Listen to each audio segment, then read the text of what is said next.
Hi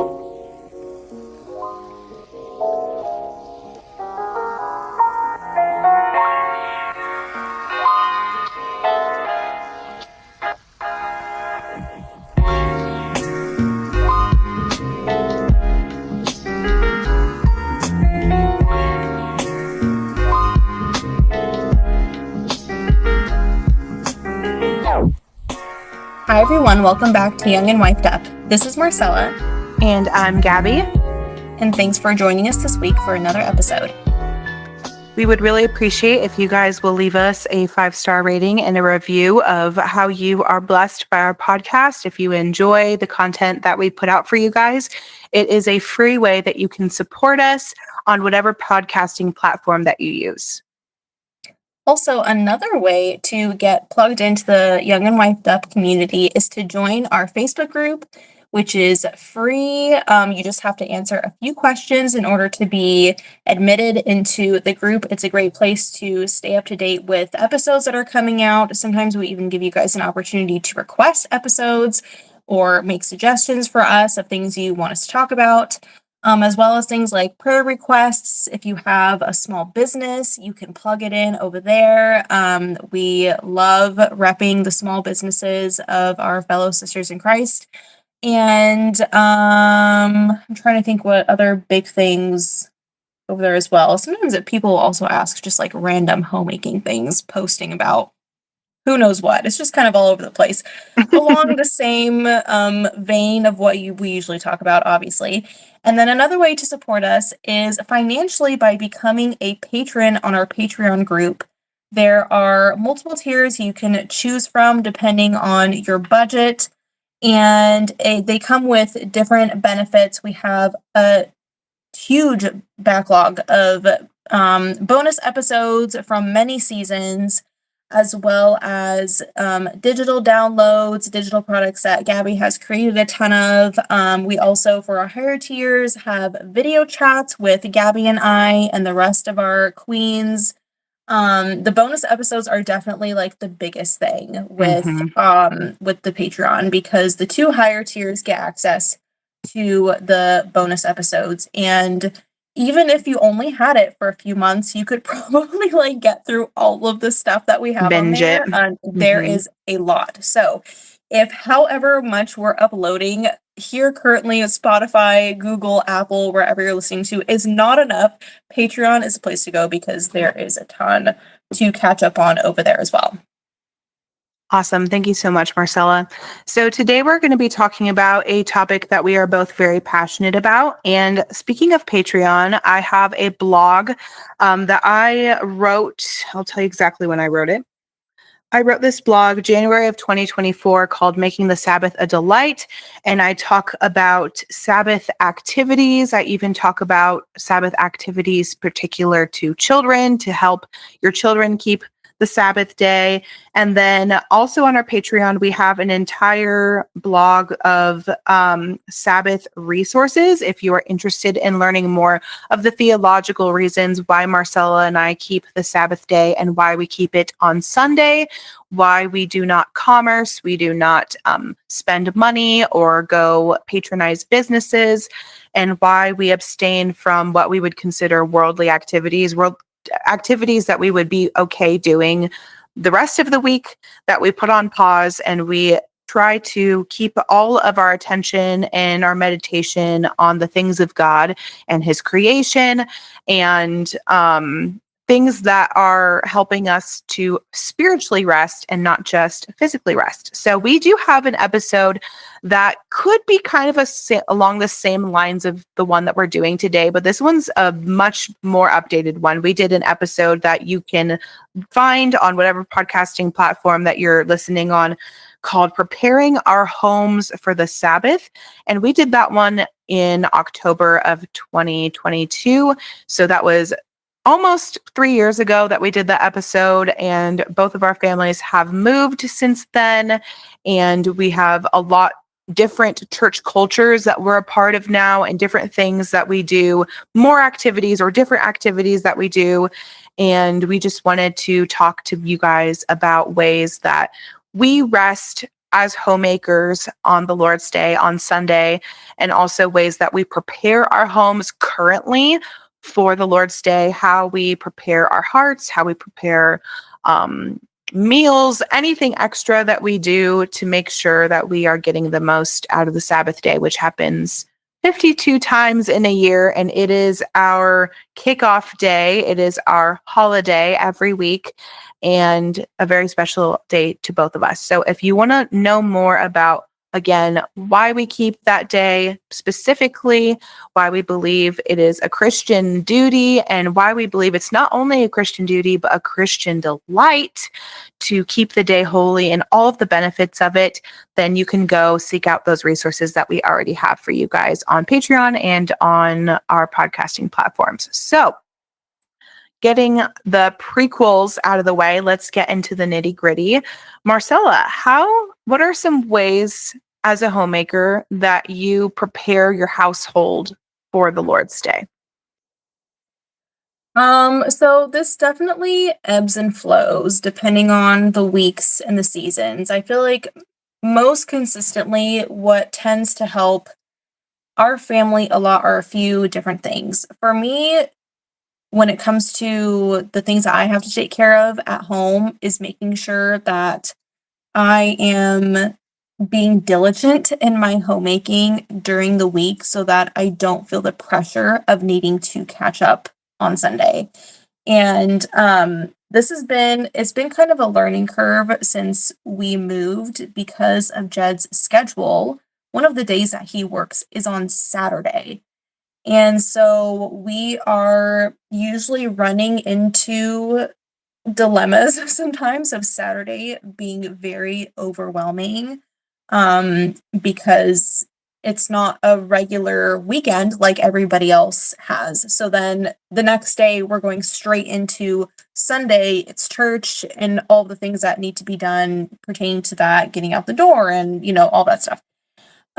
So making sure that I'm sticking to my routine during the week, even on days where, I'm feeling a little bit more, kind of lower energy or whatever, I try to remind myself, okay, if I don't want to have to deal with this or have it like on my mind when Sunday comes around, I need to just get it done now. And sometimes you just have to suck it up and get it done, even when you don't feel like it. I mean, that's just a part of being disciplined. And so, I mean, I think the probably the biggest thing that I always feel like gets piled up so quickly is the laundry. It's always the laundry. It's always the laundry that ends up being the thing that just kind of like creeps in when Sunday rolls around and I'm like, I feel like I've been doing laundry all week. But then I feel like I have to come to a place where I'm like, okay, no, the house is not going to explode if I don't do a load of laundry today. Like, it's gonna be okay. And then I feel like when you really do take that day to actually rest from your work in ways that you are able to, that's, not necessity. Obviously, there are some times where a load of laundry absolutely has to be done if there's illness or if somebody has an accident or something. I mean, we Mm-hmm. have little children, like, sometimes stuff just has to be washed and that's just the reality. But for the most part, I try to not have anything like that planned for Sundays, even if it's Jed's first day home from work, technically. And I could, maybe if I really wanted to. But then I find that if I am like trying to quote unquote take advantage too much of my Sundays, I'm feeling more resentful during the rest of Mm-hmm. the week Mm-hmm. because then I'm just thinking about, well, I could have taken that break on Sunday and I chose not to. Mm-hmm. And the the stepping away from those things that don't need to be done immediately, that are not necessity, it really ends up being a blessing because, it's giving the Lord has given us permission to step away from that for a reason. Mm-hmm. And that really does help with my mindset also when it comes to housework for the rest of the week. And it protects you a lot from burnout, I would say, especially when you have a lot of little children, if you're homeschooling, like your plate is totally full, like who knows what's going on, part-time job, like whatever it is, taking that one day seriously, I really do feel like the Lord gave it to us as a way to protect us from burning Mhm. out for everybody. And so let's see, I'm trying to think during the week. Yeah, it is mostly just making sure I'm diligent about the things I've already planned to get done on those days, not waiting until the last minute. Um,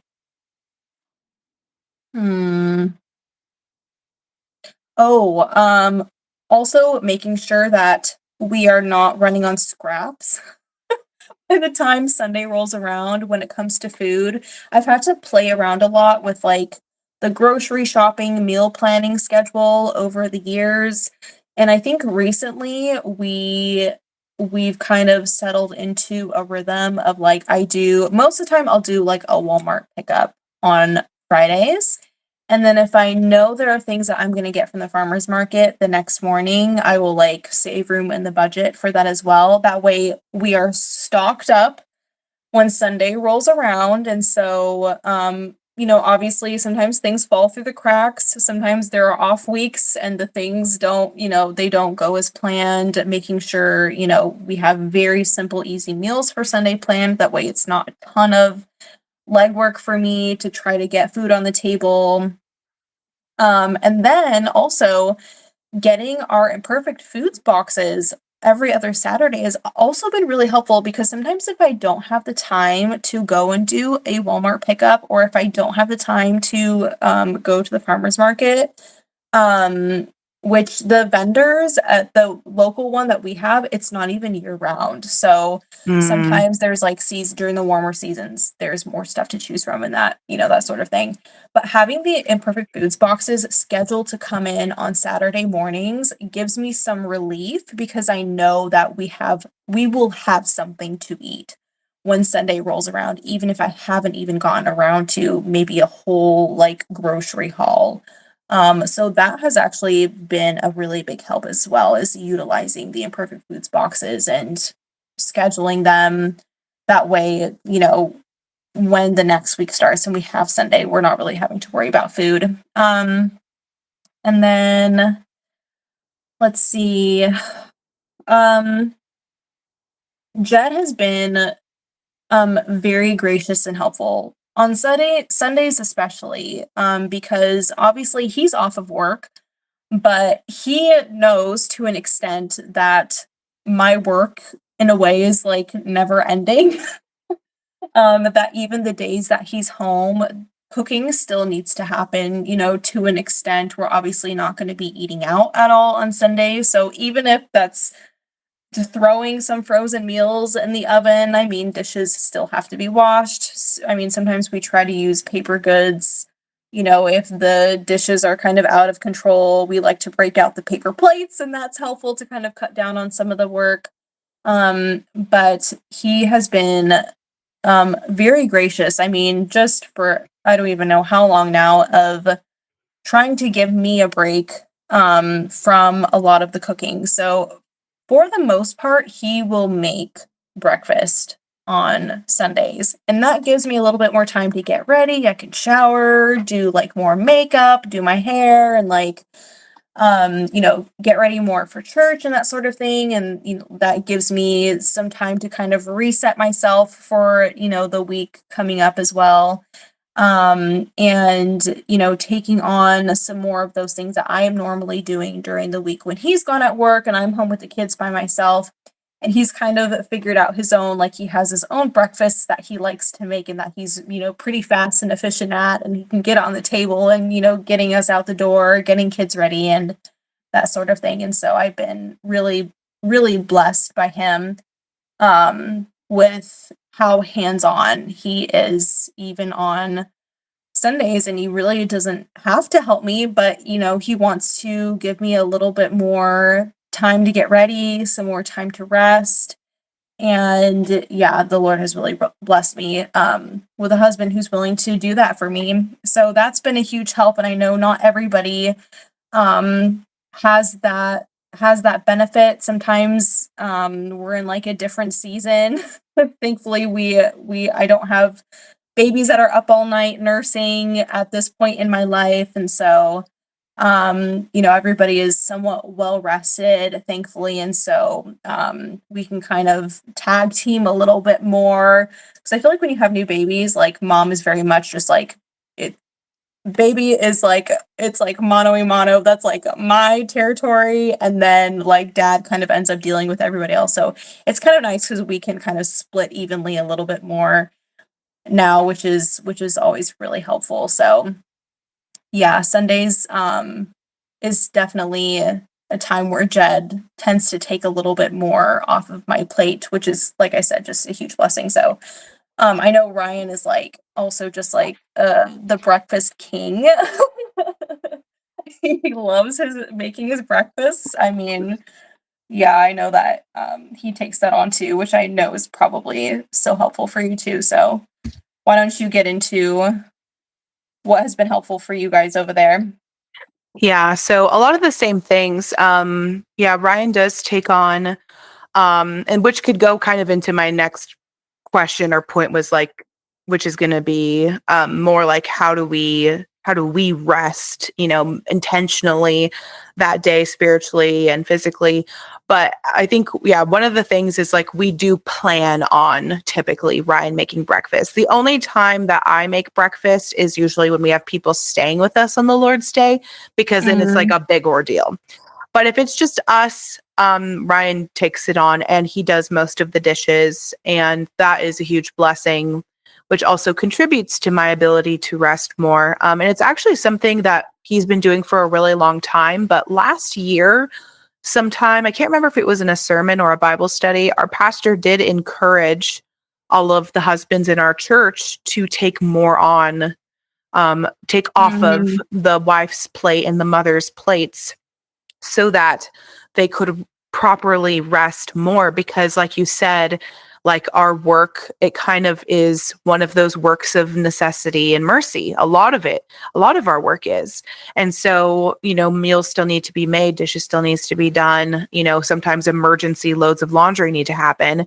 And it can be more difficult for a homemaker, a wife, a mother to rest more on Sundays. So he did encourage husbands to step in more in that way. And, he was a lot more forceful than I'm being. Like, obviously, he's a pastor. He was admonishing them. yeah, But like, I would never bind another household or man to do that. But he was, properly doing it in his vocation. Um, but I think that also is like a really important thing for our family. Because my husband does recognize the value and of a woman's work and a homemaker's work. And he does want me to sleep a little bit more, be more rested, be more prepared spiritually for the worship service, that sort of thing. mhm, yeah, As far as preparations for the day, a lot of it is pretty typical. The day before, we make sure to have a full tank of gas, specifically because our church is about a 45-minute drive from our house. So we have had to shamefully, a couple times have forgotten. And because we don't live 10 minutes from our church like we used to, when we could get away with driving on fumes, there have been a couple times where we were like, oh man, like we just didn't prepare. So what we do now is we have a Alexa reminder on all of like our devices. I'm so sorry. I probably triggered mine too. Both of us have them in our houses. We're completely bugged. Sorry if that offends anybody, but yeah. So we have reminders on Saturday night at 9 p.m. to check the gas tank. So that's actually been really helpful because we have a gas station very close to our house if we absolutely need to. And as far as food goes, I do a grocery shop, a small one on Fridays. Usually by Friday, we know what the theme is for a fellowship meal on Sunday, if we do one at church or if we do one at somebody's house. Usually I kind of know if we're going to have company. And so that's when I'll do my preparation shop. And I usually just do a small shop at Sprouts or at Trader Joe's. And that will kind of get us through the weekend until my proper meal planning day, which is Monday. And we have been in those situations where we did not prepare well enough for the Lord's Day and we are scrounging around for food. Now, granted, I have had some pretty banger struggle meals when we've had a Sabbath emergency. Oh, And you yeah. know what? Sometimes those end up being the biggest hits. You know what? Yeah. And it's like, I'm sorry, but if you have food, like you don't have to like break the Sabbath to go get food. If you have food in your fridge, you can figure it out. Like, and I have. If you take the choice away from yourself, you figure it out and people get fed. Yeah. Yep. So that has been something again, Ryan and I have been Sabbatarians for our whole marriage, and yeah. So it's a learning curve. I have a lot of grace and mercy for people that are first starting and they're just like trying so hard to figure it out. It is a rhythm that you have to be thinking about, like you said, during the week. You need to be diligent during the week at home. You need to be on top of your duties during the week so that you can properly rest on Sundays. Mhm. And again, like you said, the Sabbath is for our good. It's for our good. And if we want to get the most out of the Lord's Day, then we need to be thinking in the back of our mind all week, like, I want to be able to rest and worship and fellowship on the Lord's Day. So I need to be Mhm. on top of things during the week. And another thing that I've had to shift my perspective on is that I do not consider Saturday a weekend or a day off. Like the only time I really consider that is if we have actual plans to go somewhere or we have people coming to stay. Any normal week that we're just at home, it's another work day for me. Like Sunday Mhm. is my day off. Saturday is a work day so that I can have a good Sunday where I'm completely rested and ready to go worship and be with the saints. And so I don't, it's tempting for me, especially when you're so tired. And I got to hand it to you, moms. You guys are my heroes. Like the work never stops. But it's tempting for me as somebody that doesn't have a child at home to be like, well, Saturday is another day off for me. You know, it's just like I don't have anybody demanding me to work on Saturdays, but I find that if I keep the work going on Saturday, even if it's just a little less than Monday through Friday, but I'm still getting things done, it sets me up so much better for Sunday Mhm. and it goes Yeah. so much smoother. And Yeah. even that's just our 2-person household, you know? And so it's like, even more so, if you're going to be doing that, like, don't consider Saturday like your day off. Like, think about Saturday as almost like a preparation day if you can. And I know with husband schedules, it can be a little bit dicey or different, but even if your husband is home and, you know, if he's doing other things or if he's going off to work, take the opportunity to get extra Yeah. work done. That way, Yeah. Sunday, you can fully rest and your family can be way better set up. Sometimes that's the day that I'm picking out my outfit for the next day. That's when, if we have to iron things, like anything that has to happen, we try to get as much done on Saturday or before if possible.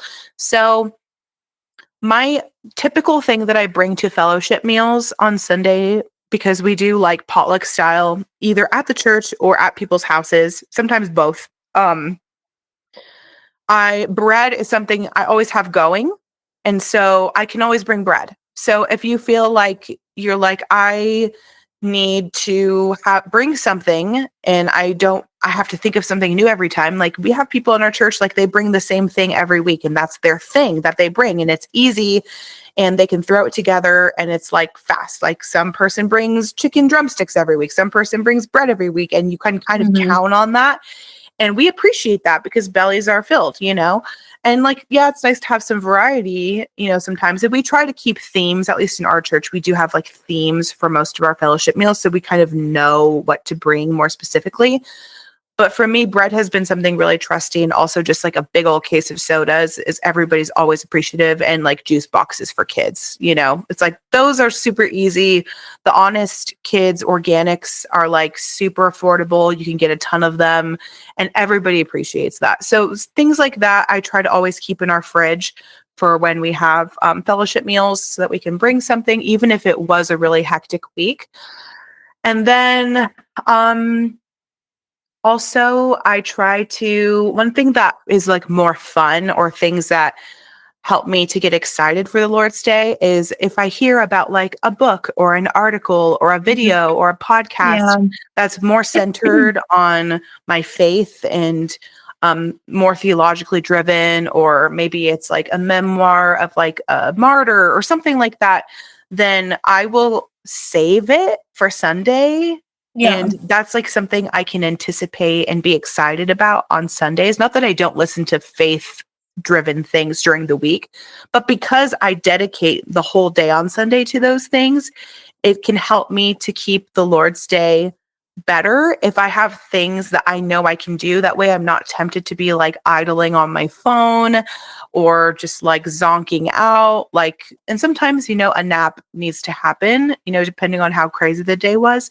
But sometimes I'm like, I can't wait to watch this thing on YouTube that I've been saving, like this debate or something that was, I'll Yeah, save it yeah, kind yeah. of and get Mhm. excited for it. And then Marcella and I are in a little group chat with a couple of friends of ours that we all are Sabbatarian, and we kind of share things with each other to, Interesting videos yeah, to like get or excited. audiobooks or yeah. Yeah, something that we can all like chat about and talk about and be excited about in our chat together. And it's the way that we kind of encourage each other to keep the Lord's Day.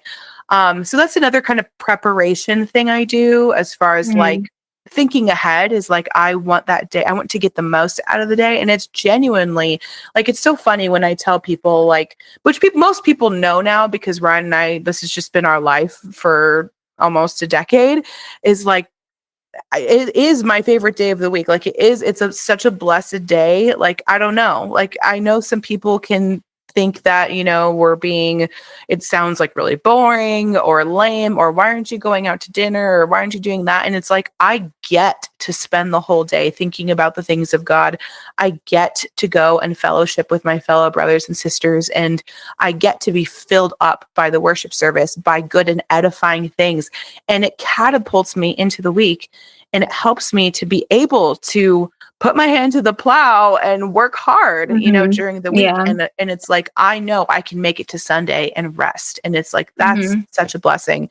And also shifting my focus, which I can get into the next question with this transition here, is I've had to shift my focus from like physical rest to a spiritual rest, because there's some Sundays where it's tiring, to Mhm. be at church, for 4 hours, or, things like that. It's like, it can be physically tiring, but like, I know my spirit is being so filled and I'm like being blessed by those things that I've had to kind of shift my focus, which helps me to kind of manage my expectations, to be like, this is not a day where I'm laying in bed all day. It's like Mhm. I am exerting some energy. Some people can take the perspective of like, you should be at home in bed, not doing anything, don't open your phone, sort of thing.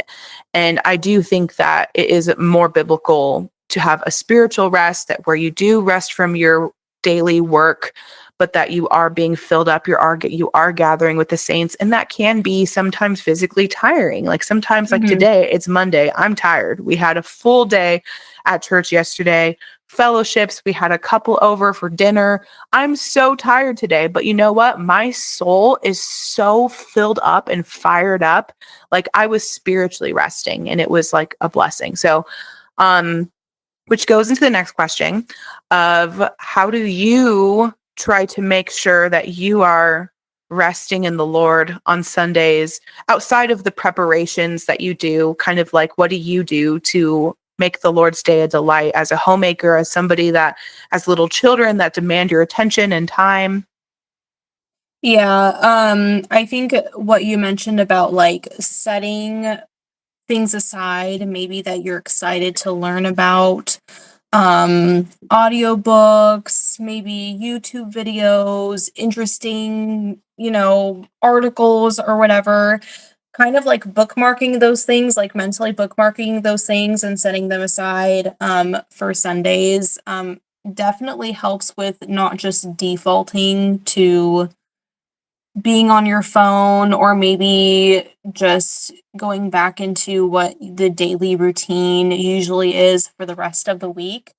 Um, and we also have fellowship lunches every Sunday. And so it helps that we know that at least one meal is not something that we necessarily have to worry about. Like, yeah, you bring your own, you know, your contribution to the meal, but you're not having to come up with the whole thing all yourself, which I think really does end up being a huge help for all of the homemakers and families in the church. So some other things, like, I guess, practically when it comes to, like, okay, thinking on spiritual things for Sunday, um, we're blessed that our pastor actually has, I don't even know what you would consider. I guess it is kind of like a devotional, but sometimes he tries to, I think most of the time, he sets the congregation up for, you know, in the devotionals, kind of tying in from previous week's sermon into the following week. He'll also have things like, okay, a kid's catechism that they can be working on during the week, also a shorter catechism sometimes for the older kids. For the adults, he'll have a memory verse and that sort of thing. So we can be looking at that during the week as well to help prepare us even sometimes for, his sermon or whatever it is. And then, yeah, like on the day, I think alongside with having Jed's help for the day, just making things as simple as possible, also coming to terms with the fact that just because it is our rest day doesn't necessarily mean that we're physically resting the whole day, especially if you're pew training little children. That can be pretty exhausting after a long service. And so it definitely reminds me of my neediness and dependency on the Lord, and that just as, He has grace on me and my shortcomings, I also have to exercise that same um, patience and show grace to my children, even when you have wiggly little ones during the service. And there have been many Sundays where I have heard 5 minutes of the sermon, or Jed and I will have to swap out the whole time, especially with our youngest, who is like right at that mark of he's in like that 18 to 24 month range where they just want to be everywhere all the time, but you can't like rationalize with them about why they have to you know what I mean? Like, once they reach a Yeah. certain age, you can have a short explanation as to why they must sit, because we're here to listen to pastor, and this is what we're here for. You can't really do that with an 18, 19-month old, because they're just like, mom and dad are making me sit, and there's nothing to do here. And so it's like a lot of, taking out and disciplining, and then we're trying to sit again, and then, okay, now we have to go back and discipline, and now, maybe he needs to walk around for a little bit outside, and then we need to come back in, and then it ends up being a little bit crazy. But it's helpful because we have two older boys are really great at sitting in the church service, and so it's like, okay, we know that eventually Yeah. Liam is And there going was a to get point there. where they were his Exactly. age. Yeah. So now that we're on the other side, it's definitely an encouragement. There's a new family that just started attending, and their oldest is around Liam's age, and they've never attended a family integrated church before. And so we like sat with them at lunch last Sunday, and they were like, "How do you guys do this? Like, how are we supposed to do this?" And I was trying to like explain to the wife, she's like a little bit younger than me. I was like, this has always been the roughest age range with pew Hmm. training. Like, it's going to feel really hard probably for like the next 6 months. But if you're diligent and you really keep at it, like, just at one point it just clicks for them, and they're like, okay, this is what we do. We just sit in church. But things like that, I feel like um moms especially can become discouraged because they feel like they're constantly having to go out of service, and they're like, well, what about, my spiritual nourishment and that sort of thing? And it's like, you know what?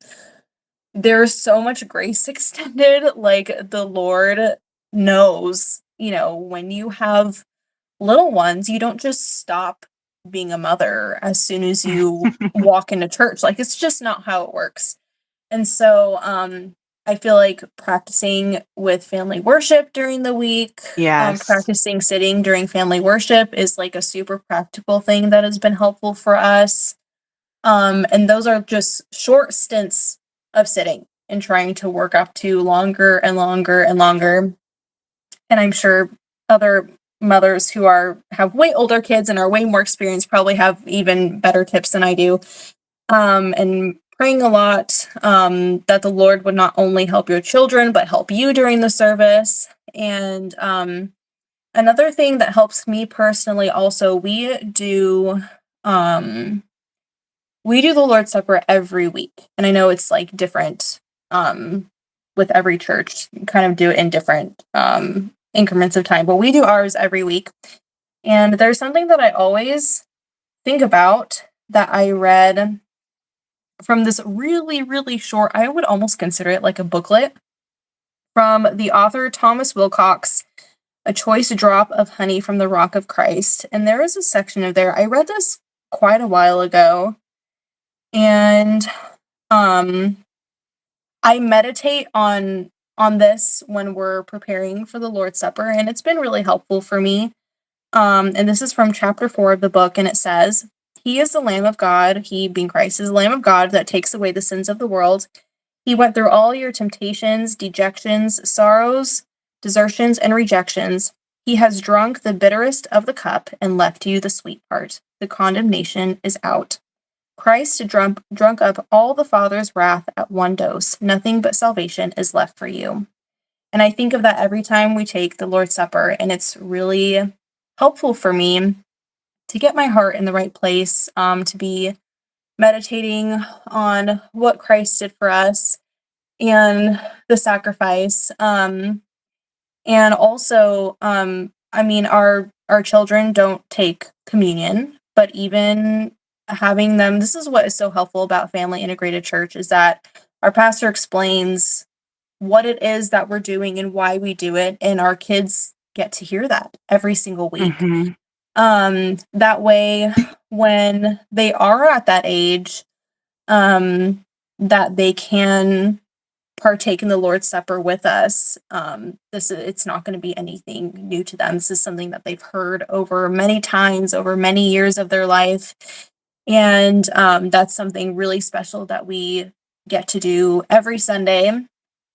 So yeah, also thinking of that, my husband and I both really try to take that seriously, try to take meditating on, the sacrifice of Christ seriously.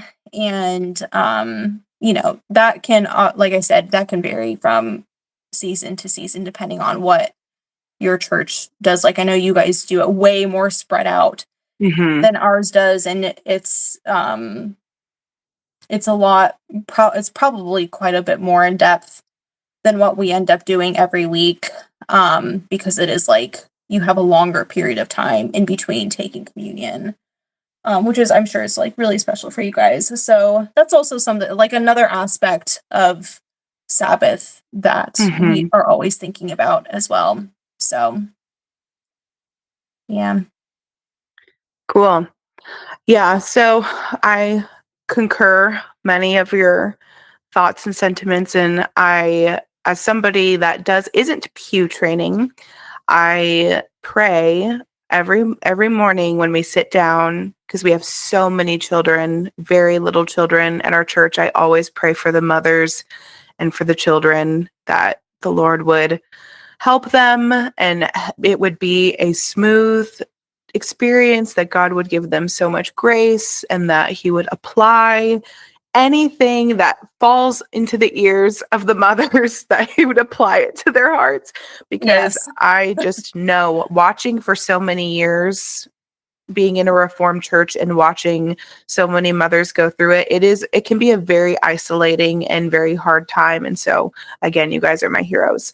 Yeah, one more thing I wanted to say, like, when it comes to, um, like, if you're in service or you feel like you can't even really be in service because you're constantly taking children out for who Mhm. knows what. Somebody has to go to the bathroom, somebody needs a spanking, like like who knows Fill if in the we hurry blanks. out of things. Yeah, all of the above.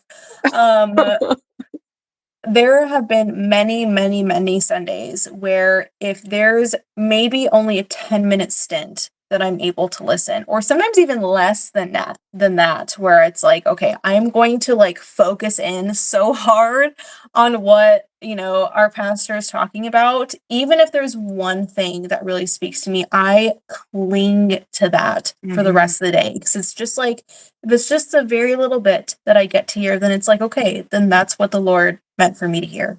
Mhm. Maybe that's all. And so, Yeah. like, not being so clouded, like your focus being so clouded over, I'm so discouraged because I can never sit through a whole sermon. And it's just not the season in life for doing that. Like when you're Yeah. older and your kids are grown up, you will be able to do that. And it's just not the season right now. And so being able to cling on just small things that the Lord gifts us, by means of, our pastors and them, ministering to the congregation. You're obviously a part of that, and just being able to just cling on to any little bits that you can, I feel like can really help encourage your spirit and help you get through the rest of the service, even if it's really difficult with the little ones. So Yeah. Yeah. I agree. Okay. So yeah, for me, as far as like making sure that I'm delighting in the Lord's day as a homemaker specifically is, yeah, a lot of me getting my preparations right. And then also um, making sure that I am really truly resting spiritually, and that I am anticipating and excited to hear the word, and that I am getting my heart in the right place to receive the word, and that I'm, no matter what, because sometimes I go to church and I am very sorrowful and grieved. And then sometimes I go to church and I'm just so joyful and I can't wait, for the service. And whatever emotional or spiritual state I'm currently in when I walk into the doors, it's like I know, even if I go into the doors limping from the cares of the world, from the week, that like the Lord is going to meet me there. And being able to be fed by the word and sing the Psalms, and if we do the Lord's Supper or if there's a baptism, like being able to be really active and participate. That's something that we also take very seriously, and I try to take very seriously. And one thing, yeah, that is really helpful for us is that because everybody at our church, that's a member of our church, they're all Sabbath keeping as well. It's a part of our vows in our denomination that we keep the Lord's Day holy. It is something that we all encourage each other in and keep each other accountable, which is so big because at our mhm. last church, that was not the case. And we were often alone in trying to keep the Sabbath, and it was really hard for us. And it was Mhm. also really lonely for us, because it's like we were the only ones, and like we felt like we were really struggling and having guidance and lack of accountability. And it can make it less joyful if it's not with other Christians, and you go to church and you go home and you're just trying to make it work at home. I know you were very blessed. Both Reformed churches that you've been a part of have been Sabbatarian. And the last one that you were at in California, they were a respite for us, for Ryan and I. Even though we weren't members there, we would spend many Lord's days with your church because they were very solid on the Lord's Day and the Sabbath. And so we tried to put ourselves around other Christians that took that seriously, so that we could, be around Christians and get the most out of the Lord's Day. But now that we are a part of a Sabbath keeping church, it is so much easier, I feel like, to keep the Sabbath because we're all doing it Mhm. together. And it's Mhm. like our whole day is we all have the same goal. We all have the same um like desires to honor God that day. And we also can like help each other in conversations, make sure everybody has food. Like we've had situations where we were going to be hosting dinner at our house, like our whole church, and I had no toilet paper. But I knew that my girlfriends who also keep the Sabbath, if I texted them and said, we are out of toilet paper, they were going to bring some because they knew that we weren't going to go and buy some, Yeah, you yeah, know? yeah. So it's like we take care of each other and fill in the gaps that day and, you know, get medicines for each other and get things like, does somebody have this? Does somebody have that? And just take care of each other to make sure that we're all honoring the Lord. And of course, there's acts of mercy and necessity where like we've had to go to Walgreens to get medicine. You know, we couldn't wait till Monday, you know, and the Lord is gracious. And we do believe that there's scriptural arguments for those needy times and acts of mercy, but that generally most things can wait till Monday or can be done the day before. And so we all try to do that ourselves. So yeah, that's one way that it helps me to be focusing on keeping the Lord's Day and getting the most out of that as a homemaker is knowing that everybody else at our church is on the same page and that we can all Mhm. work together to do it and that it is a delight to be with each other. And yeah, and then also yeah, like you were saying, we do the Lord's Supper 4 times a year. We do it quarterly. And we do what's called a communion season where we have a preparatory service the day before where we corporately prepare to take the Lord's Supper. And then we try to the whole week before. I read through a book called The Earnest Communicant by something Ashton something. I can't remember, but it's called The Earnest Communicant. And I have it on Kindle, and it's a really, really short book. And it has each day of the week leading up to Sunday, and it has a short devotional. And it also has examination questions for you to ask yourself questions regarding sin in your life or just like kind of Um, purging your heart and really meditating on preparing to go and take communion. And then it also has resolutions of like, even though I've been failing in these areas, this is what I'm going to do with the help of the Holy Spirit. And then also has a prayer. And it's just really good for me to like prepare my heart coming up to Sunday. And we actually just had our communion season this past weekend. So that's why I'm so tired because we've had 3 back-to-back church events. We had a fellowship for all the women with like a paint and wine night on Friday night. And then Saturday we had our preparatory service and fellowship. And then yesterday we had the Lord's Supper and somebody had a baptism and a new membership. So it was like a crazy weekend. I feel like I don't have a voice anymore after this weekend. It's like such a blessing. Like we are riding the high of our weekend of just like being with each other and just worshiping God together. And it's just such a blessing to be a part of our church. And then other ways that I try to focus on rest that day as a homemaker is if we do have a meal at home in the evening, so say there's not a fellowship meal and we'll be at home just the 2 of us, or maybe we have a couple coming over or a couple of the single men. We try to invite the single men at our church that don't have a wife to cook for them. We try to invite them to come to dinner with us a lot of Sundays. I try to think of really, really simple things that I can either have prepped the day or 2 before and have like fermenting or things like ready to go or bread ready and baked the day before, or just something really simple that Ryan can throw on the grill. We keep it as low key as possible. And yeah, and that helps to cut down on like food prep that day. And then also we do paper and plastic when we have people over, like paper and plastic that's what we do. And that way we cut down on dishes. If it's just the two of us, I mean, I feel like if we had like a few kids on Sundays, we totally would also do paper and plastic on Sundays to cut down the dishes. But because it's just the two of us, it's not really a burden to do the dishes.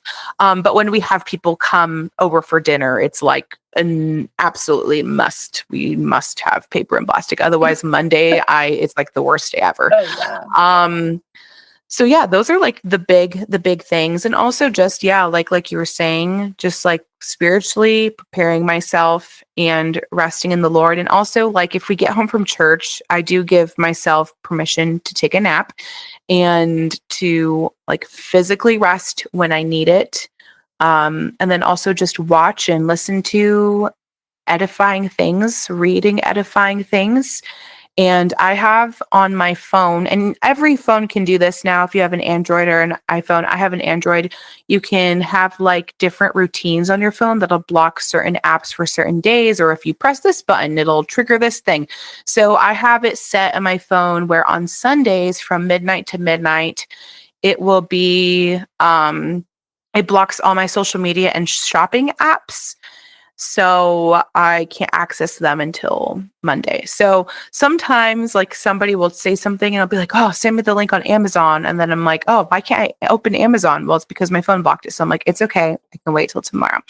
And then another thing with Amazon, you can actually request on Amazon to not have things delivered on Sundays. You have to send them, the customer service, a message, and they'll try to either rush it to Saturday or they'll push it to Monday, which also helps because I would rather not. I know that I can't stop the Amazon worker from working, but I would rather him not come to my house and work at my house. So yeah, that's another thing that I do. But yeah, that's basically it. I mean, I could talk about the Sabbath for days, hours, but I'm not going to because this is already a long episode. But it's definitely something both of us can talk about for a long time and how much a blessing it is for our families. And again, we have so many resources. If so much of this is new to you, or if you're confused, or if you're freaked out by any of the things that we said, or if you had no idea like what denominations that we're a part of, we're Protestant, we are Reformed, and both of us are members of conservative Presbyterian churches. And and so it is standard historic Reformed belief and view that we believe the Lord's Day is on Sunday and the whole day should be given to the Lord, and that it is for our good and his glory. So we have a ton of resources on the Patreon if you're interested in learning more about that. But you can also just like send us a message, because this is something that both of us love to chat about and talk about. And we have even probably more resources if there was something very specific that you heard in today's episode that you would like to learn more about. We are not going to teach or exposit the word regarding the issue because neither of us are pastors, but we do have pastors that we highly respect, and also our current pastors that have done really amazing sermons and Bible studies on this issue. And so if you're interested in any of those things, we are happy to give that to you as well. Do you have any other thoughts before we close up shop today? Nope. Awesome. Close it up. Awesome. Well, now I'm excited for the next Lord's Day. I'm like ready. It's only Monday and I'm like, all right, when's the Sabbath? And I'm excited. I get to spend the Sabbath with my sister in 2 Sundays from now. And I can't wait. It's the best. Okay. Love you guys so much. Thank you so much for listening to today's episode. And we will talk to you guys next time. Bye. Bye.